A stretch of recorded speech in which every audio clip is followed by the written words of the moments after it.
And hello all. Welcome back to Short and Smokey, the short cigar review series.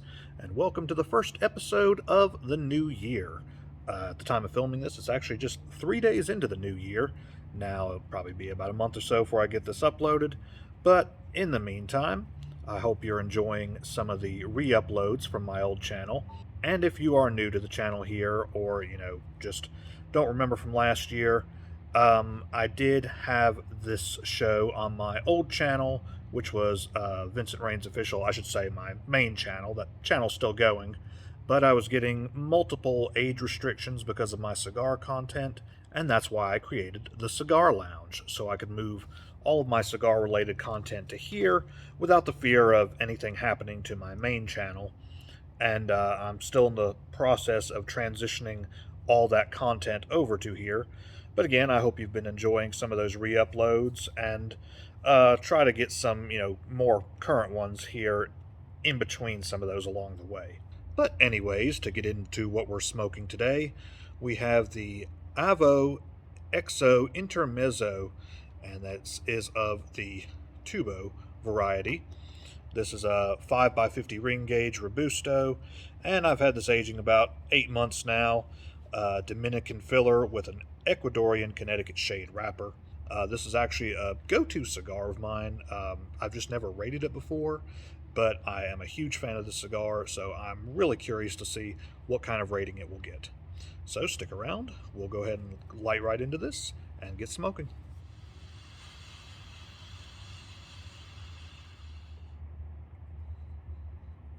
Alright, so instantly the flavors I remember. This is a very fruity cigar. I think that's why I'm drawn to it so much. Very sweet. There's some creaminess in there, a little bit of cedar.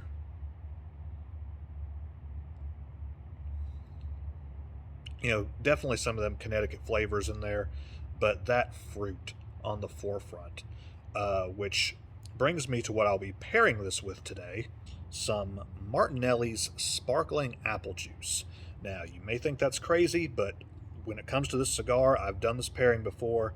It is incredible. Now, as you can see, it's getting kind of dark here. It's winter, so the sun is going to be setting early, and it's a very cloudy day out. So I'm going to try to do this as quickly as I can. Thankfully, it's not a very long cigar. And it is getting a little bit cooler out here. It was a bit warmer this afternoon, but it is quickly cooling down, and it's a little damp out, so hopefully that's not going to hinder my burn that much. But anyways, we're going to go ahead and get into this first third, and I'll let you know what I think right after that.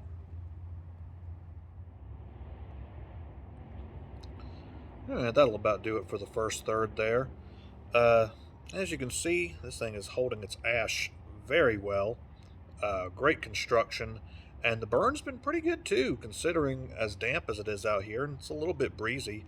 It was kind of uneven there for the first little bit, but it's evened itself out pretty nicely. Still getting a lot of that fruit and cream in there.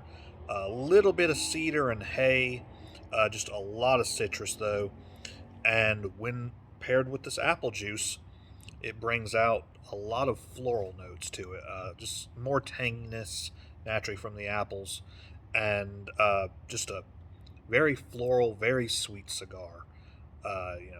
Like I said in the beginning, this is just one of my go-tos. I don't get them a whole lot because they are right about $12 a piece, which is just slightly higher than my average cigar, which I typically pay around $9 or $10 for one. But they are definitely a nice treat every now and then.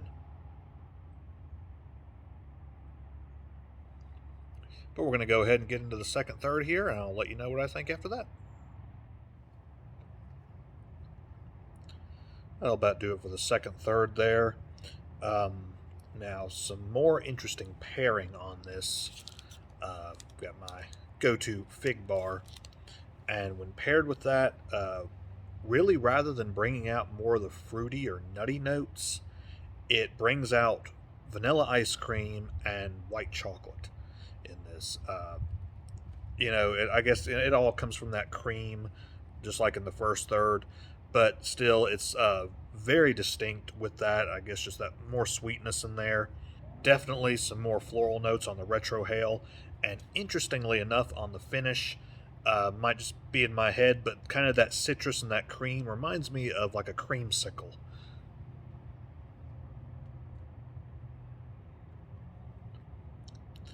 And there's also just a little bit of like pine burning, just smoke from burning pine there on the finish, and just little subtle nuttiness in there.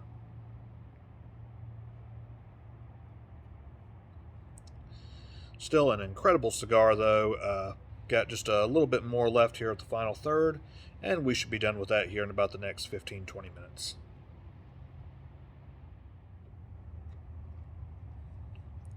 All right, that's going to about wrap this cigar up here. I've got a little bit left to go, but I'm losing daylight here, and this park closes at dusk, so I need to really get on the road here.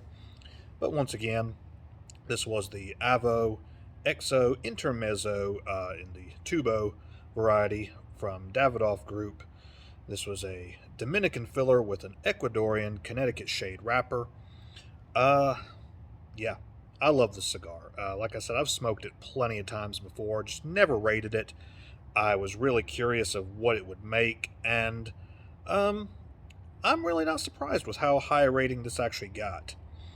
Of course, gave it a straight cut. Bought this from Havana Phil's in Greensboro for $12, and been letting it age about 8 months. The appearance was near perfect, just a little bit of almost separation here on the wrapper, so I just knocked a point off for that, and 4 for the band. The draw, burn, and construction on this, all perfect 10s. Never once went out on me. Now, like I said, it's a bit breezy out here today, and it's very damp, and even with that, the burn was incredible. It got a little wavy at points. Even right now, there's a little bit of a offness to it, but that's all to do with the weather out here. So all perfect 10s on that. Smoke output is a little light. Yeah, not really great on that, so only a couple points knocked off there. Only a point off for the strength, because it is a pretty medium-bodied cigar, but it might be a little too light. I like mine right around medium, just barely going over the edge to medium full, but, still great there. Now, as for the flavor and body, back to those flavors of the first couple thirds: fruit, cream, cedar, hay, that tangy floral notes in there, that citrus, some vanilla ice cream, white chocolate, and just hints of that pine in there, some nuttiness. Then into the final third, had a little bit of light graham cracker and some light cinnamon there, and just sweet spice, but still that heavy floral on the finish. So a 9 for the flavor. Amazing flavors in this. If it had that little bit of chocolate there, I'd absolutely love it, and it would definitely get a 10. And an 8 for the body. While it does have some different flavors in there, it does tend to stay the same with that floral and fruitiness. It doesn't really diversify much from that, so just a couple points off, giving me a final score of a 92. Like I said, love this cigar, have since the first time I smoked it. Just never knew what exactly it would rate, so this is my first cigar of the year, and I'm glad I'm starting it off right. But then again, if I remember last year, my first cigar was also pretty high, and it kind of took a dive from there for a while. Hopefully that's not the case this year, but I guess we'll have to see. Again, I hope you've been enjoying some of these re-uploads of the older episodes from my main channel. But again, from here on, all this cigar content will be here on the Cigar Lounge. So again, I just want to thank you for joining me today here on Short and Smoky, and I will see you all next time. Stay smoky, my friends.